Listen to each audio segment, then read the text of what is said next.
please stand for the pledge of allegiance. I pledge allegiance to the flag of the United States of America and to the republic for which it stands, one nation, under God, indivisible, with liberty and justice for all.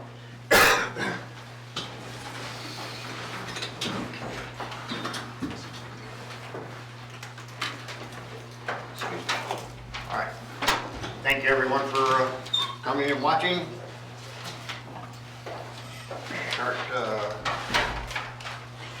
Short report here. Sunday, I participated in the dedication of the new conductor statue at the Caboose Museum. It's not installed yet. About a week and a half, they'll permanently install it in front of the, or on the side of the caboose. I guess everybody was aware that we had a very wet Mite Fest. The pool will open May 28th.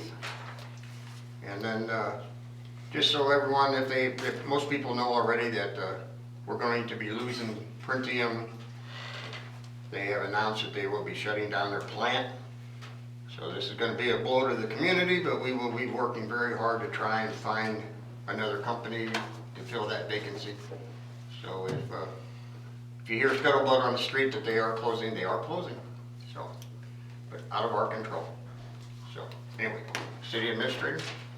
Okay, so the engineering grant that we have been working on and submitted, I have been notified that we did receive it. And again, that is for the engineering portion of the lift station project. That was an 80-20 grant. And we will, the city will pay $12,000 of that. So I'll start working with Archer, and they're going to help me complete the actual grant project application. And that is due July 14th, but that's good news. The airport grant, that has been 2 years in the making. It got put on hold. I've never really been given an explanation why, but it is moving along again. So Gary Giesler, the president of the Airport Commission, approached me with possibly adding to the scope of the project. So when the engineers designed it, they designed it with a couple alternates. Well, at the time, we didn't have any additional funds to do any of the alternates. But now, with a couple of years passing, and since then, we've raised the airport hangar rental. They've secured some additional donations. So we're going to look at that again and see. From my really fast numbers, it looks like we could afford to do one of the alternates.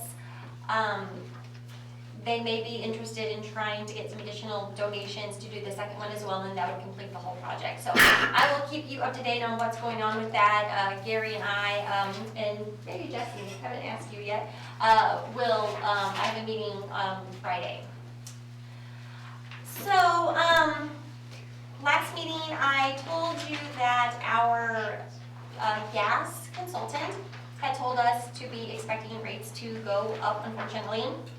So he did have a special meeting with us last week because he wanted to just touch base with us. He wanted to educate some of the newer members of that commission and give us the reason why, which is pretty basic, why everything is going up right now. So he did say that the last 2 years we've enjoyed unusually low gas rates, and he said that those days are probably over for the foreseeable future. So gas often has hung around $4, traded around $4, but it's going up to $8 for the remainder of the year. And he said that supply and demand, right? And so he said the reason this is because there's been an unusually long winter across the whole continental USA, and so we used up a bunch of the supply. And he said that right now, these gas production companies are happy to sit back and just roll in the cash because of the price is going up because of the supply and demand issue. But they will be forced to start producing right after the first of the year, and then he expects the price to fall off in spring of 2024. But so I'd like to just urge everyone, this isn't unique to us. But just, and they're predicting a hotter than normal summer. So, you know, everybody needs to be thinking about conservation. But that is a good segue to remind everybody that we do offer a level billing option for your utility bills. We open up the applications once a year, correct? And applications are due June 17th. And Carol and Kathy will work on estimating the gas and or the electric off of their prior year's usage, average weather conditions, and an estimated cost of gas or electric, and then divide it into 12 equal payments. So there definitely is that option, and that may be good for some people to get in on that, again, June 17th. Also, kind of in relation to this, I just made in your invoice list tonight, you will be approving our second of 5 annual payments to repay our municipal utility emergency loan from the Polar Vortex bill from last February. And that is $56,000. So, other than that, we had our budget workshop last week, and I've been, when I find some time, I've been working on making some of those changes. A few little things here and there that I'll notify you of all when we meet again about some things that have either come through since then, large payments, or things that we've ordered that are not coming through that will affect any of our numbers that were on our summary spreadsheet. Other than that, I think I'm done. Thank you. All right, thank you. Public Works Director.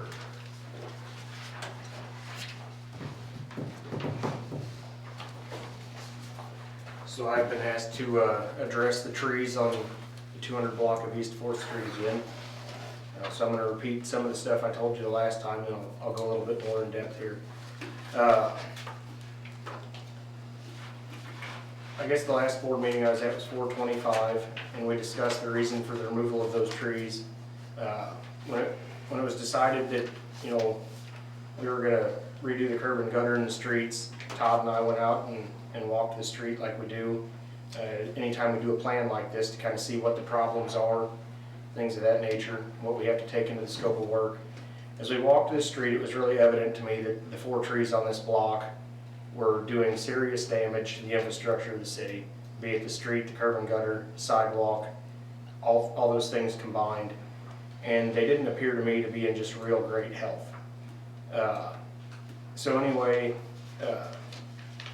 the limbs were dying on one of the lindens from the outside towards the inside of the tree. Kind of seemed to me like a look of decline. The 2 sugar maples had both been topped. They were girdle rooted at the base, completely encircled.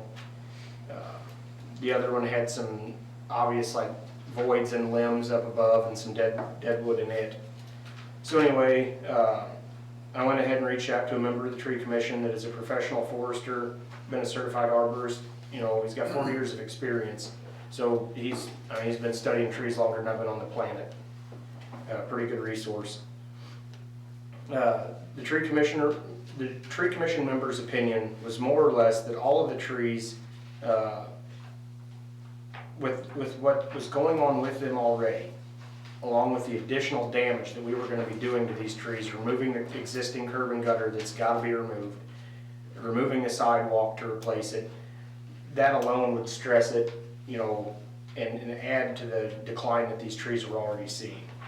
So when we discussed that, as I had told you guys the last time, he agreed that the trees should probably be removed due to the lack of longevity that these trees were going to see versus the longevity of the infrastructure we're getting ready to install. And that was when he had made the recommendation that we move the sidewalks to the curb, increase the space in the yard itself of the city's property to plant trees in a responsible place, that the tree would have room to grow and do what it needs to do in a healthy manner. He went to the other tree commission members in a little kind of a side meeting at the Arbor Day thing and discussed that. Reported back to me that everybody agreed with moving forward with that. That was at the Arbor Day event, and then I came to you guys. And just as an aside, 6 years ago, I took this guy to the park to look at some wasp gall that we had in some oak trees. And like, we were there to look at 2 trees, and they were way over here, right? So he's like, we look at these trees, and he tells me, yeah, the wasps are in them bad, you know, they need to go, they're already dying. And he looked at these trees from like 200 yards away, and he's like, those trees are in decline bad. They look fine to me, absolutely fine. And we walked over there, and he's like, you see how little those leaves are versus those leaves? You see how that's brighter yellow than that? Anyway, this year we had to remove them because they're all dead. We had dead limbs everywhere in the park, obviously not an ideal place for dead limbs. But you get my point, this guy knows his stuff. We're super fortunate to have a guy like that around here. I've gone to him several times, and it's not just, like, I'm not just going out and picking somebody off the side of the road and being like, hey, tell me I can remove these. So, okay, now to what's happened since that meeting. We had the bid from Brake. He told me he could be here the 16th. So I told Todd, I thought meeting people face to face at the door was the best approach. Todd had talked to each member of every residence the week prior, with the exception of the owner of 207 East 4th. I knew that, I was aware of it. Knowing this, I planned to get over there prior to Brake getting there at 9 o'clock. On my way over, Brake got there early, so he got there at 8:30, and he was met by that resident, and they had a discussion, and I pulled up as that resident left. So I never got a chance to explain anything, the why, or any of the problems with the trees or anything. And I do regret that. I wish I'd had the opportunity.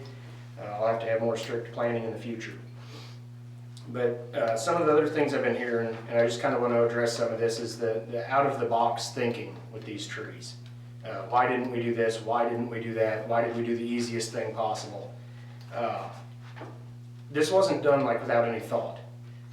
Our streets are really narrow. We've got an old town. It wasn't really designed for automobile traffic. So here are things that, like, why didn't we just curve the sidewalks around the tree? A couple things. One, that doesn't address that we have to dig the sidewalk up, right? So we're gonna have to destroy some of these roots just to do that. But even aside from that, what you end up getting is a heaved curved sidewalk in a few years. I mean, there's places in town that this has been done, and those sidewalks are heaving already. And that's been inside of my 17 years here, certainly. I don't know the years exactly, but it's fairly recent. And those sidewalks are already heaving. So it's not a good long-term option.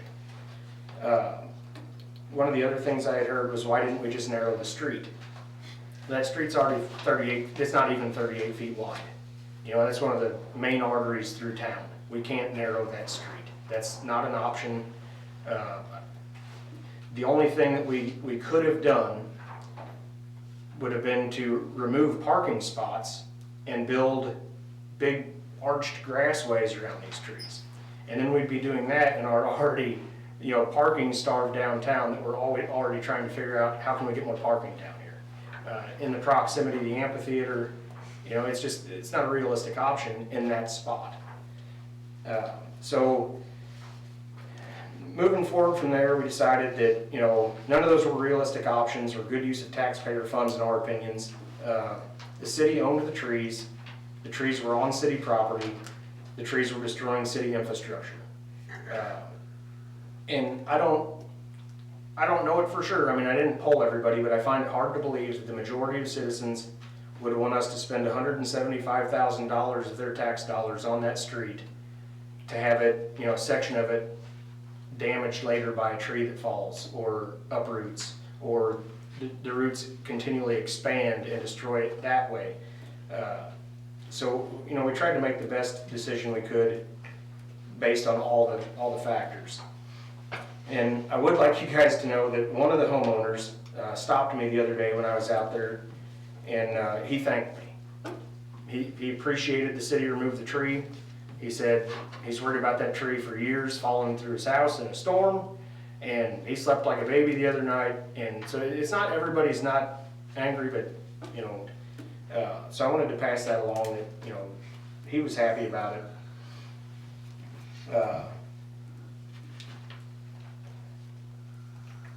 where was I at here?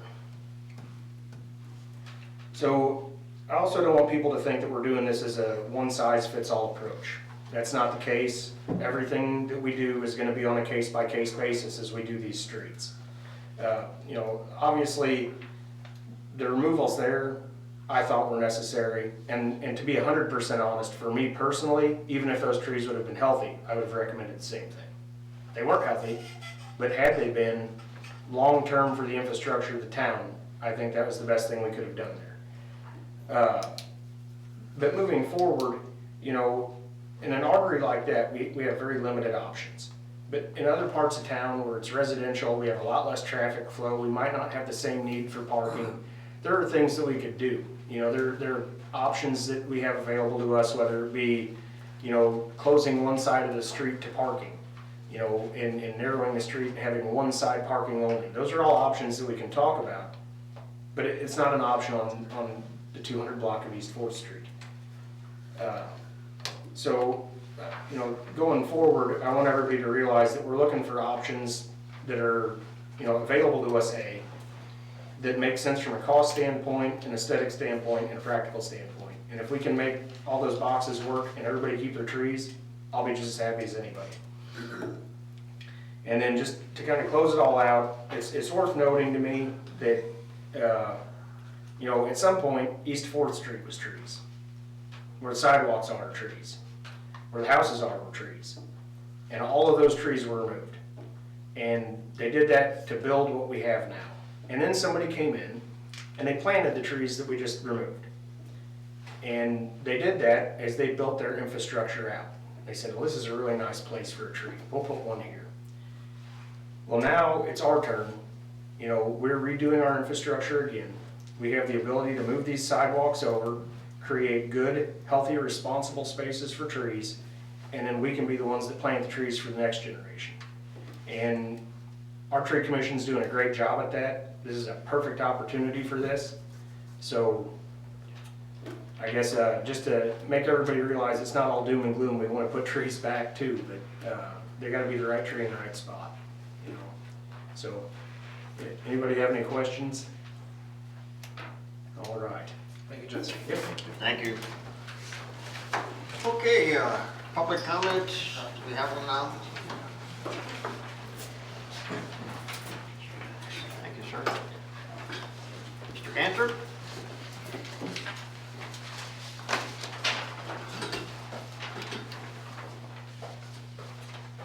Thank you for the opportunity. I'm here at the request of John Fleming, and I support Jesse Gels's testimony that he just presented.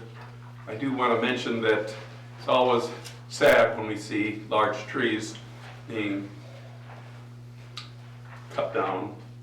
And the linden tree was inspected by John Fleming. It had been infected with damage, and it wasn't a tree that was in perfect health.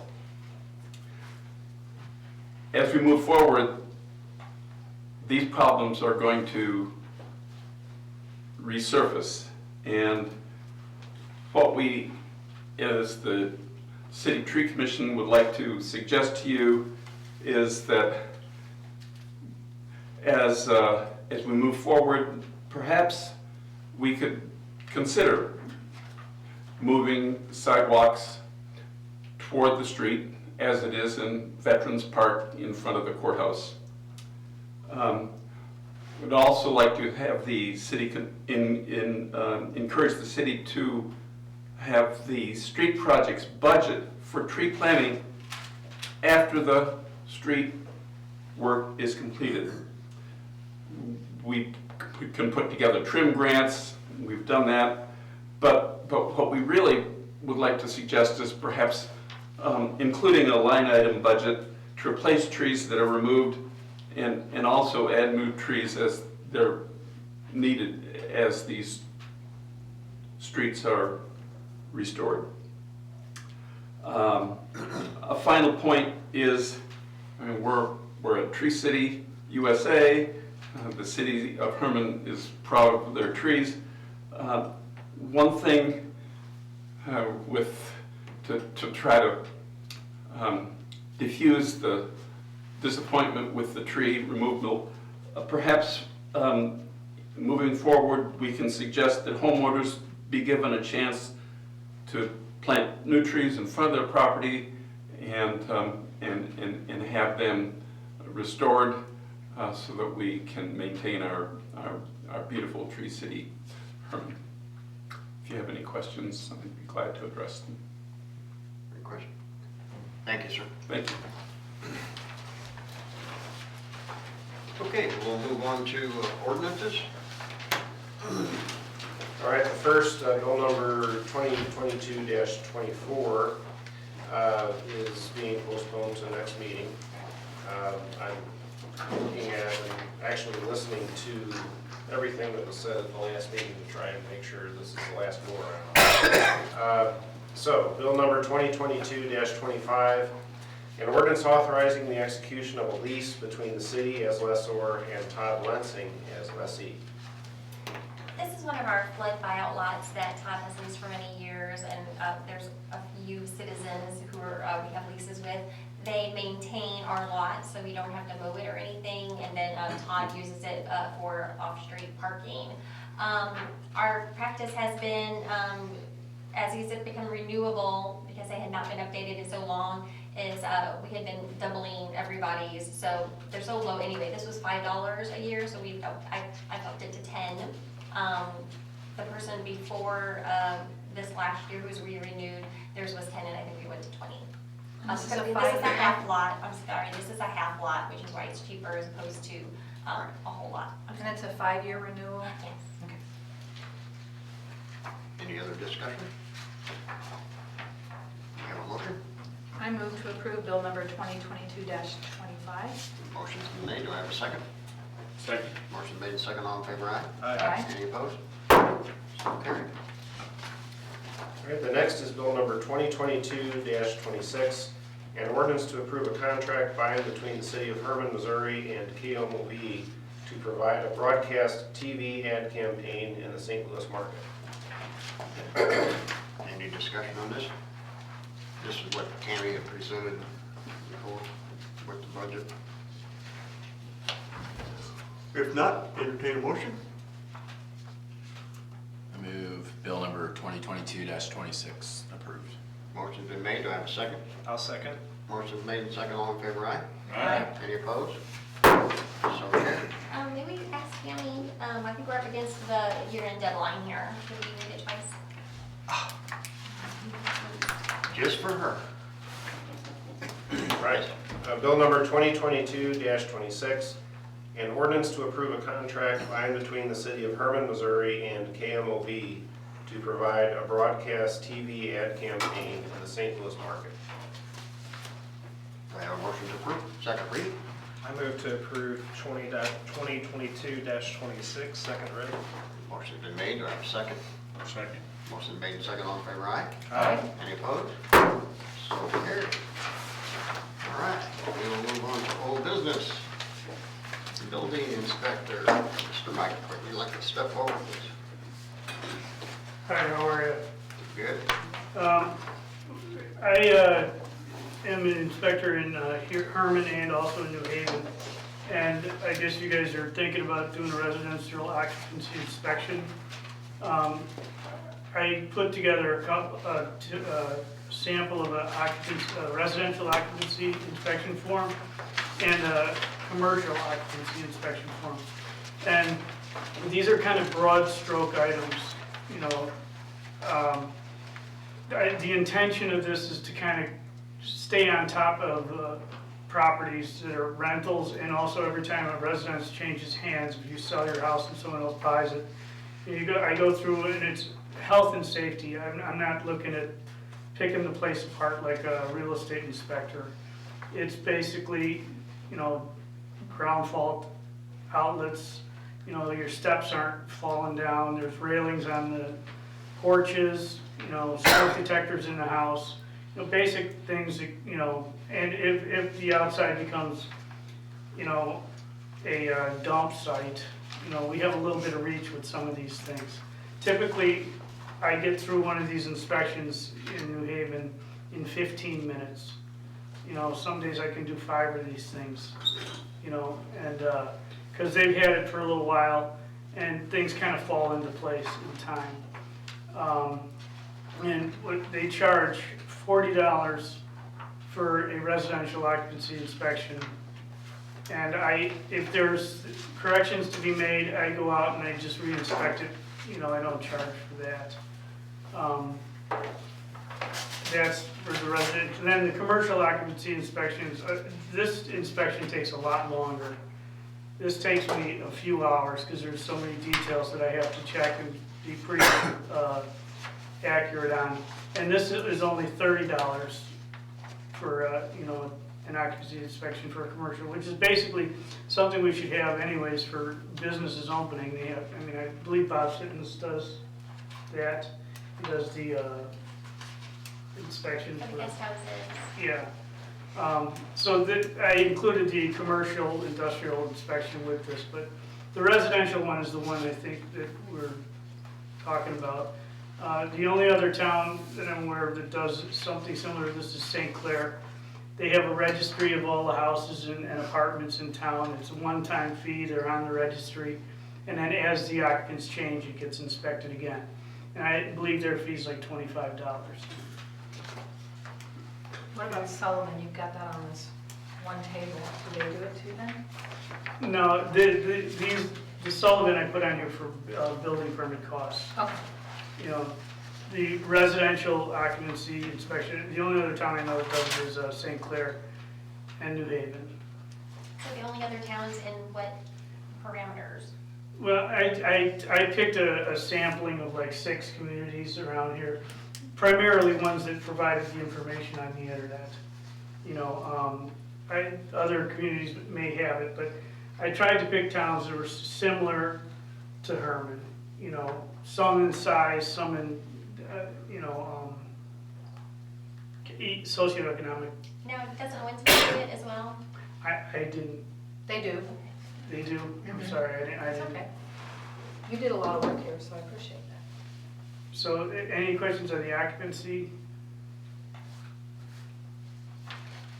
You've got building fees here also for like if you put an electric service upgrade and, Yeah, this has to do with, I'm gonna try and ask you guys to raise building permit fees here in town.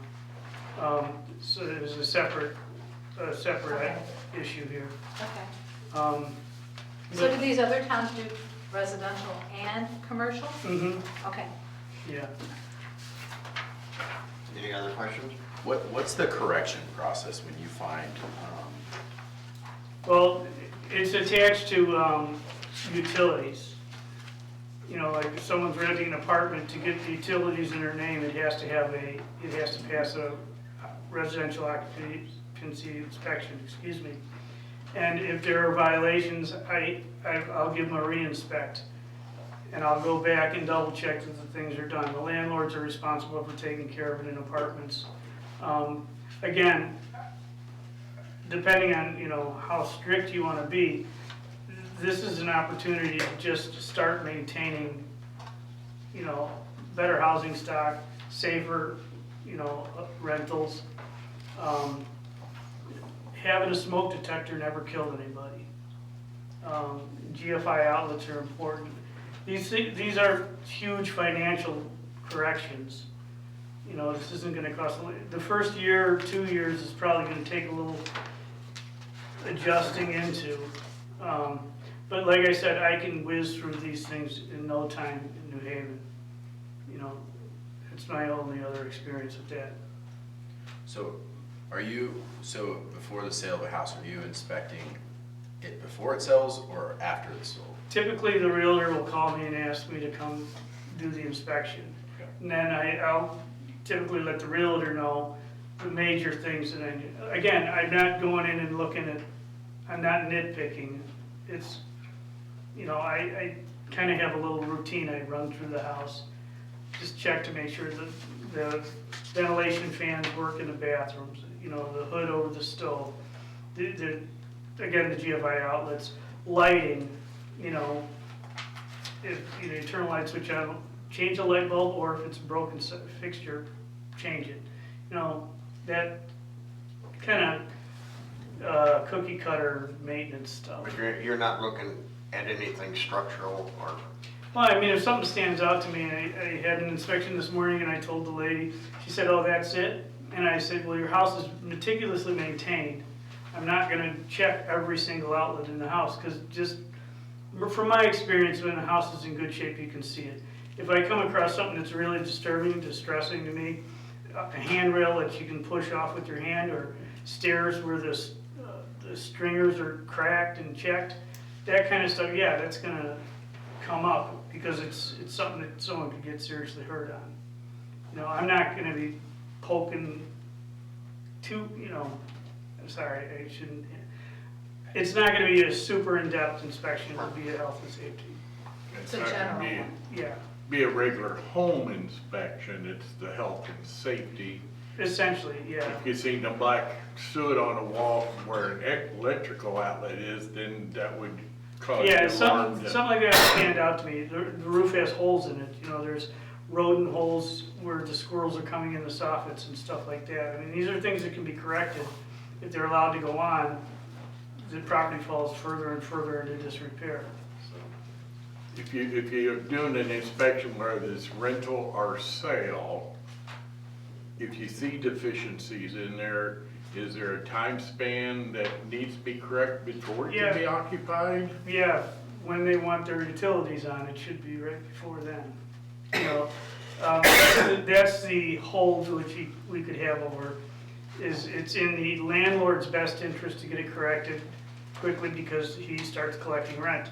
It's the seller of the property's best interest to get things taken care of because you close on your house.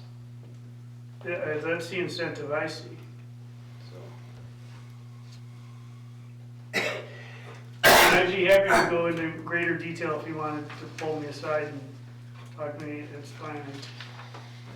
And the other issue I wanted to ask you guys about or bring to your attention is, this is kind of a complicated process, how we come up with fees for building permits. I have a multiplier example page that I gave you. Sorry it's not on a type, but my word processor's in my hands. Herman's residential multiplier is the lowest I've ever seen. Our commercial is on par with everybody else's residential. And what I did is I just took a sample structure of 1,200 square foot residence and business on the bottom. And with our multipliers, for example, Herman's $178 to build a 1,200 square foot residence. The next closest one to that is $445, and that's Jefferson City. If you look over in this 1,200 square foot commercial, you'll see Herman is $786. That's on par with the other communities for like Jeff City, New Haven, St. Clair, and Sullivan. So I'd be happy to work with one of you guys if you wanted to come up with a multiplier that I think is reasonable.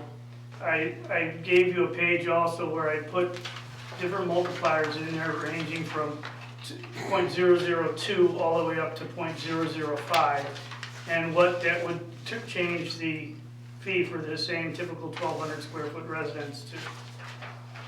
So the commercial isn't horrible here. It's 0.004, and if you look at that first page I gave you, that kind of falls in line with everything else. And one note also on that, today I signed a building permit for a 2,578 square foot residence in town to be remodeled. And that building permit came out to $191. Anywhere else that would have been a $600 or $700 building permit. So I'm not trying to gouge people here in town. It's not me, I don't want the city to be gouging. But there's, in my opinion, that's all it is. In my opinion, there's no reason we shouldn't be on par with these other communities. It puts money back into what we're trying to do here. And there's one last thing, two more things, and then I'll leave you for people alone. There's a building permit fee table that I put together, and this is for towns, Sullivan, St. Clair, New Haven, and Herman. And it's just, I took a sampling of fees that are charged for each community. And as you go down the line, we're the lowest and better than half of these. You know, a deck in Herman is $30, everywhere else it's $50 or $75. Electric service is $30, and you know, they're worth every bit of $30 per time. Swimming pool, hot water heater is the only thing that I think we're in line with everybody else. We don't require permits for roofs. And then the last item I wanted to ask you guys about was in the international code, there is a provision for fining people, property owners that start work without a permit. And it's a discretionary fine. Some people simply don't understand that they need to get a permit. Some people, they tell you the sky's blue, you better go outside and look up. So, I mean, it would give us a little bit of tool, a little bit of teeth and a tool to make people kind of cooperate and stick with the rules. I mean, the building department, I'm not a fierce person. Lee Regal wasn't either, but there are standards you have to maintain. You know, particularly, you know, people come to Herman and expect it to, you know, not look like a dying town.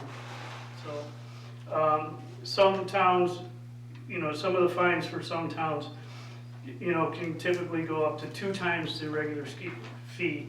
If it's a $500 permit, someone starts the work knowingly, you know, trying to be deceptive, you know, that fee just became $1,000, you know.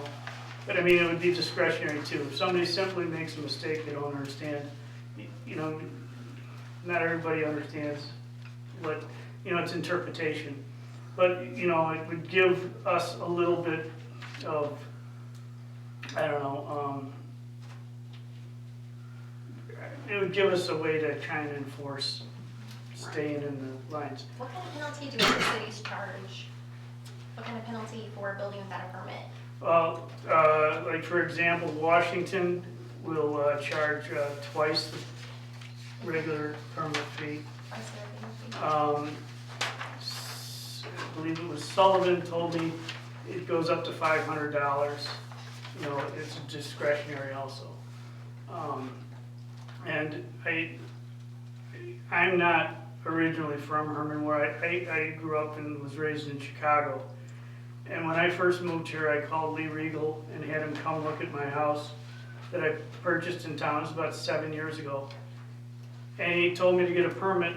And I came down to get a permit, and I just about fell over when I think they wanted $30.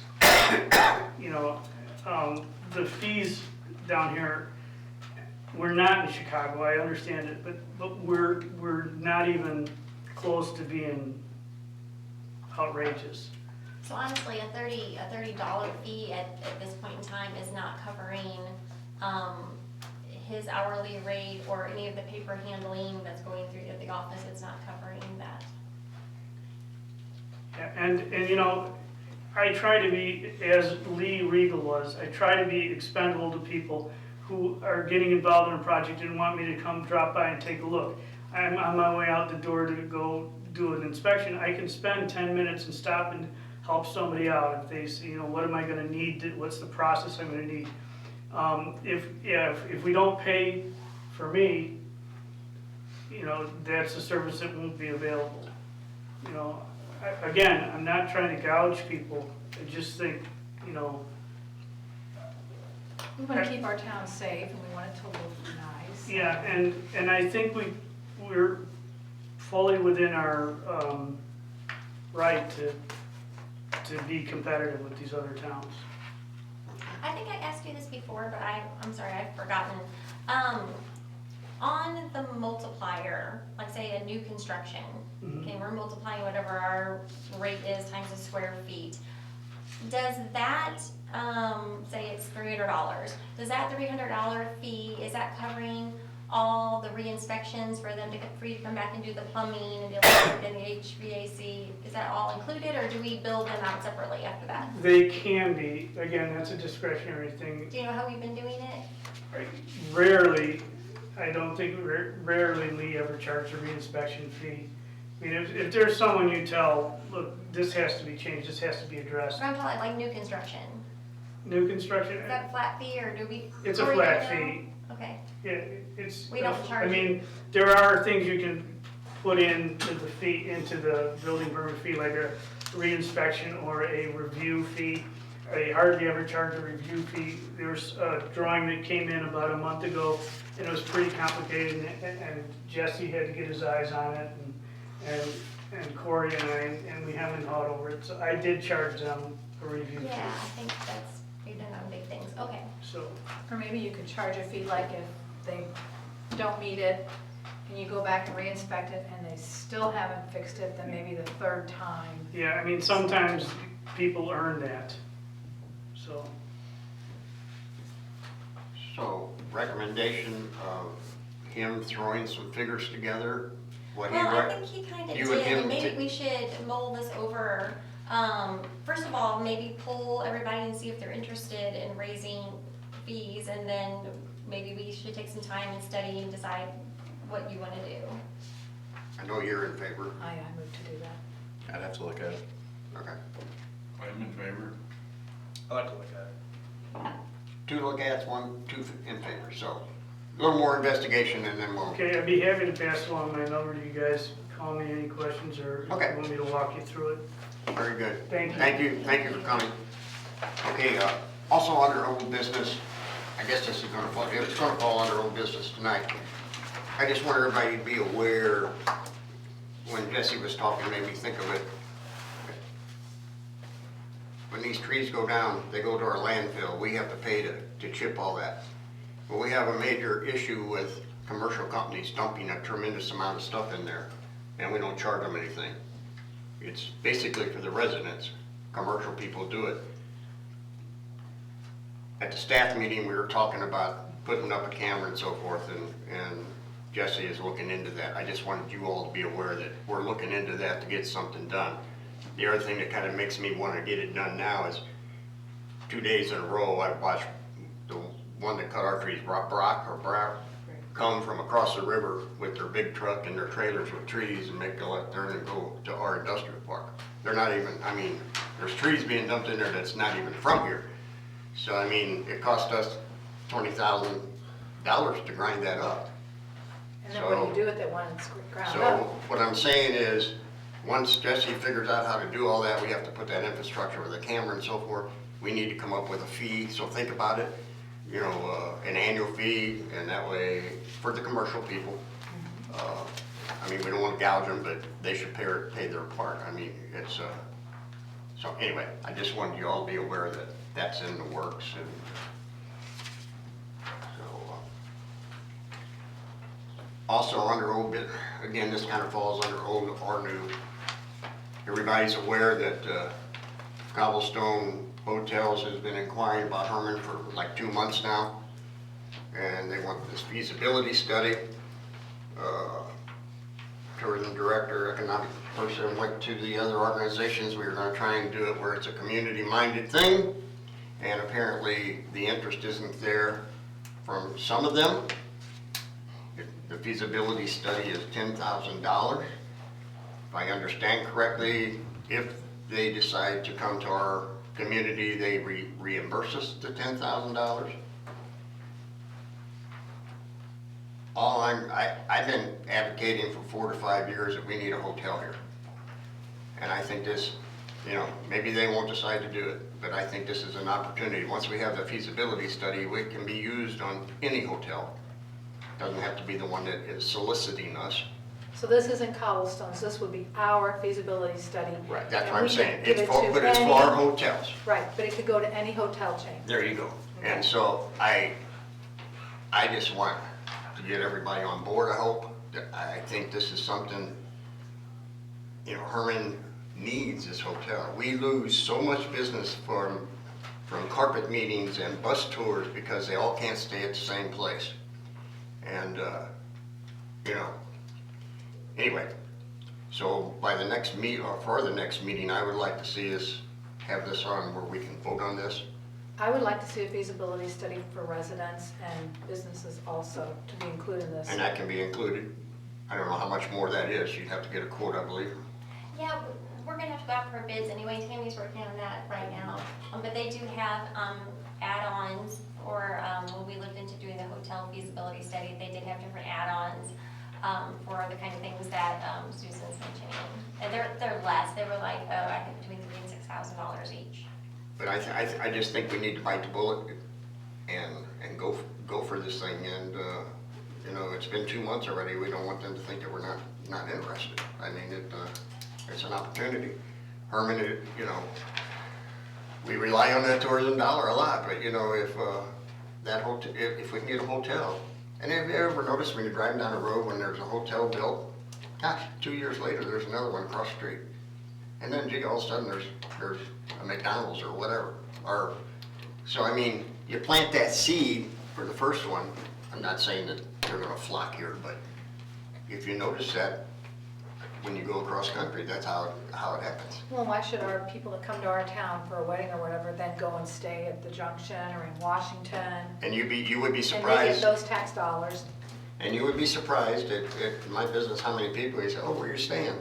New Florence, Columbia, Washington? They stay that far away to come to Herman.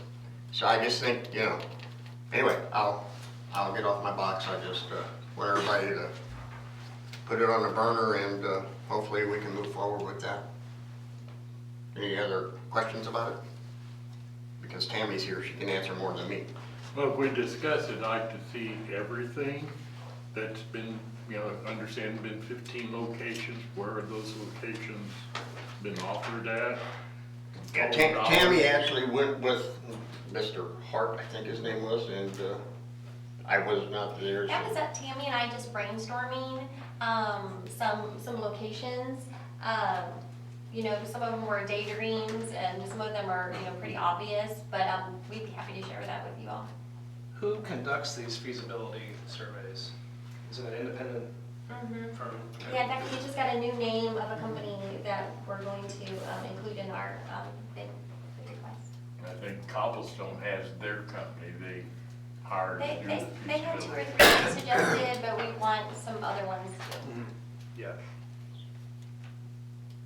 Okay. Ball's in your court, yeah, okay. Any other new or old business? Since I kind of stole some. Cool. Okay, we'll move on to motions. Do I have a motion to approve the minutes? I move to approve the minutes. Motion's been made, do I have a second? Second. All in favor, aye? Aye. Any opposed? So carried. Invoices for payment. I move we pay the bills. Motion's been made to pay the bills, do I have a second? Second. All in favor, aye? Aye. Any opposed? So carried. Liquor license, Bar Vin Beth Osler, 114 East 4th Street. That's where the Unicolor used to be, I believe, or uncolored, or whatever it was called. You have a motion? I move to approve the liquor license for Barvin. Motion's been made, do I have a second? Second. Motion made, second, all in favor, aye? Aye. Any opposed? So carried. Liquor license, Clayton New Lionheart Whiskey Company, 215 Schiller Street. I move to approve. Motion been made to approve, do I have a second? I'll second. Motion made, second, all in favor, aye? Aye. Any opposed? So carried. Reappoint Mark Giddens to the Arts Council. I move to approve. Motion's been made, do I have a second?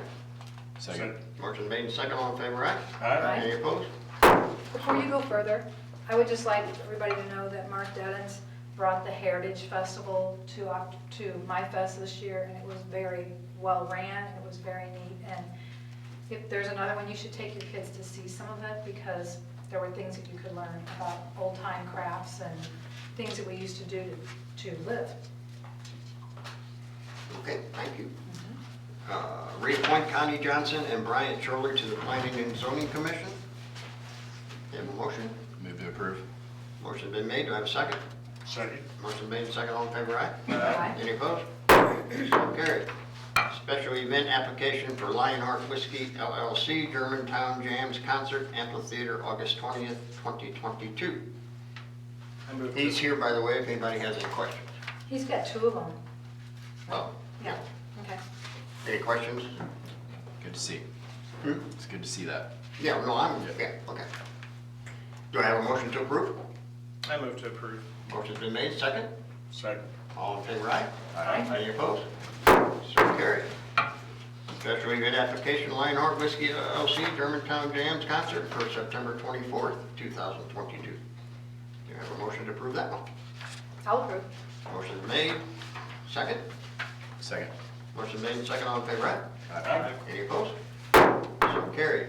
Special event application with Paradowski Creative Film Scene at the Riverfront Park, June 3rd, 2022. I move to approve. Motion been made, do I have a second? Second. All in favor, aye? Aye. Any opposed? So carried. Special event application for Midwest Blue Oval Car Show with requested street closures of 4th Street, Market to Gutenberg, and City parking lot on 4th, and Schiller Street from 4th to 3rd Street, August 12th, 13th, 2022. Motion to approve? Motion's been made, do I have a second? I'll second. Motion made, second, all in favor, aye? Aye. Any opposed? Special event application, Herman Families in Action, Witches and Wine event with requested street closures on Schiller Street from 2nd to 4th and 4th Street from Schiller to Market with open containers, October 20th, 2022. I move to approve. Motion's been made, do I have a second? I'll second. Motion's made and second, all in favor say aye. Aye. Any opposed? So carried. No further business, do I have a motion to adjourn? Or do you have, no? I make a motion to adjourn. Motion's been made, do I have a second? Second? All in favor, aye? Aye. We are adjourned. Thank you everyone for coming and watching. So we're gonna get Eric out of here on time. Yeah, I can sign first. So I have a schedule for you, buddy. Whatever works for you, I'm usually On the road.